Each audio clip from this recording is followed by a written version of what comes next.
Ari yang sedang melanjutkan perjalanannya menuju kampung tepi laut. Jalan yang dilaluinya semakin terjal, dikelilingi oleh hutan lebat dan tebing yang curam. Meskipun kelelahan mulai terasa, tekad Ari semakin kuat. Dalam perjalanan, ia mulai merasakan adanya perubahan dalam dirinya, sesuatu yang mulai menyatu dengan alam dan dirinya sendiri. Namun, pikiran tentang Guntur masih menghantui, seakan menuntutnya untuk segera menemukan jawaban. Di tengah perjalanan yang melelahkan, Ari tiba di sebuah tempat terbuka di mana dia bisa melihat laut yang luas. Pantai yang indah ini, namun sunyi. Sejenak, Ari berhenti dan duduk di sebuah batu besar, menatap ombak yang datang dan pergi. Apakah Guntur juga pernah merasakan kedamaian seperti ini, pikirnya. Tiba-tiba, dari arah jauh, muncul seorang pria tua yang berjalan sendirian, membawa sebuah tongkat panjang. Rambutnya putih dan panjang, wajahnya penuh kerutan, namun ada sesuatu yang sangat kuat dalam tatapannya. Pria itu mendekat tanpa berkata-kata. Ari merasa sedikit cemas, tapi juga merasa ada sesuatu yang familiar dalam dirinya. Pria tua itu berhenti beberapa langkah di depan Ari, memandangnya dengan tajam. "Kau mencari sesuatu, anak muda," katanya, suara berat dan dalam, seolah-olah dia sudah lama memantau perjalanan Ari. Ari terkejut, merasa seperti dia sedang diperhatikan. "Aku mencari Guntur," jawabnya singkat. Pria itu mengangguk pelan. "Guntur." Nama itu sudah lama hilang dari pembicaraan banyak orang. Tapi bukan berarti dia tidak meninggalkan jejak. Ari merasa semakin penasaran. "Kau tahu tentang dia?" Pria tua itu tersenyum samar. "Bukan aku yang tahu. Tetapi dunia ini, anak muda, penuh dengan jejak-jejak yang hanya bisa ditemukan oleh mereka yang tahu cara melihat." Ari merasa bingung, tetapi ada sesuatu dalam kata-kata pria itu yang membuatnya bertanya lebih lanjut. "Apa maksudmu dengan itu? Jika kau ingin tahu lebih banyak, ikutlah aku. Ada tempat yang lebih baik untuk berbicara tentang Guntur dan takdirmu," jawab pria itu, sambil mengangguk ke arah sebuah gua kecil yang tersembunyi di balik bebatuan di dekat pantai. Ari ragu, tetapi rasa penasaran mendorongnya untuk mengikuti pria tua itu. Mereka berjalan menuju gua kecil di samping tebing curam. Begitu masuk, udara di dalam gua terasa segar, meskipun temaram. Di dalam gua, ada beberapa lentera yang terpasang di dinding, memberikan sedikit cahaya pada ruangan yang luas. Pria tua itu duduk di atas sebuah batu besar. Lalu berkata, "Ini adalah tempat yang penuh dengan kenangan, dan juga peringatan." Ari duduk di depannya, menunggu dengan sabar. "Apa yang sebenarnya terjadi dengan Guntur? Kenapa aku harus mencarikannya?" Pria itu menghela napas panjang. "Guntur, dia adalah orang yang sangat berbahaya, tapi juga penuh dengan dilema. Dia bukan hanya pembunuh.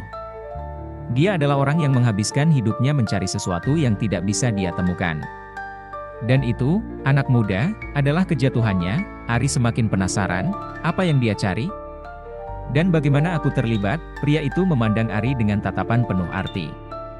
Dia mencari kekuatan, tetapi kekuatan sejati bukan hanya milik mereka yang berani bertarung. Kekuatan sejati adalah milik mereka yang bisa mengendalikan diri. Dan kau, Ari, adalah salah satu orang yang bisa menemukan kekuatan itu. Tetapi, untuk menemukannya, kau harus menghadapinya dengan hati yang lurus. Jangan biarkan dendam membutakanmu. Ari terdiam, mencerna kata-kata pria itu. "Apakah itu berarti aku harus berhenti mencari Guntur?" Pria itu menggelengkan kepala. "Tidak, pencarianmu akan terus berlanjut. Tapi ingat, setiap orang yang kau temui dalam perjalanan ini, akan mengubah jalanmu. Termasuk Guntur.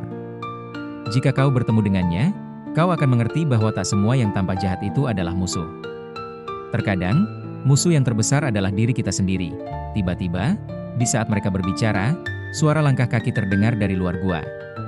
Ari dan pria tua itu menoleh, dan yang datang bukan orang asing, melainkan Raka, pemuda yang pernah berlatih bersama Ari beberapa waktu lalu. Raka terlihat kelelahan dan terengah-engah, seolah baru saja berlari. "Ari!" teriak Raka saat melihatnya, "Aku mencarimu. Ada yang harus kau ketahui." Ari terkejut melihat kedatangan Raka di tempat yang tak terduga. "Raka? Apa yang terjadi?" Raka terlihat serius. "Aku mendengar kabar tentang kelompok Guntur. Mereka akan bertemu di sebuah tempat di sekitar pantai selatan. Ini waktunya, Ari. Kita bisa menemui mereka." Pria tua itu tertawa kecil, kemudian berkata dengan suara yang dalam dan tegas, "Jalan kalian tidak bisa dipilih dengan tergesa-gesa. Pencarianmu, Ari, belum selesai. Jangan biarkan Guntur mengalihkanmu dari jalan yang benar. Raka tidak terlalu mengerti, tetapi Ari merasa ada sesuatu yang penting dalam kata-kata pria tua itu. Kakek ini benar, Raka. Aku harus melanjutkan pencarianku, tapi dengan cara yang lebih bijaksana. Setelah pertemuan itu, Ari merasa seperti berada di persimpangan jalan. Di satu sisi, ada dorongan besar untuk bertemu dengan Guntur dan kelompoknya, namun di sisi lain, kata-kata pria tua itu mulai menghantui pikirannya. Mencari kekuatan untuk melawan musuh tanpa mengorbankan dirinya sendiri adalah tugas yang lebih besar daripada yang ia bayangkan. Sebelum berpisah, pria tua itu menatap Ari dengan tatapan penuh makna.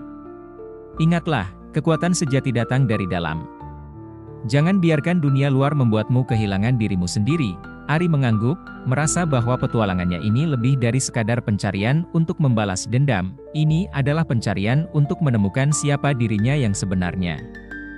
Saat matahari terbenam, Ari berdiri di depan gua, menatap laut yang luas. Raka berdiri di sampingnya, menunggu untuk melanjutkan perjalanan mereka.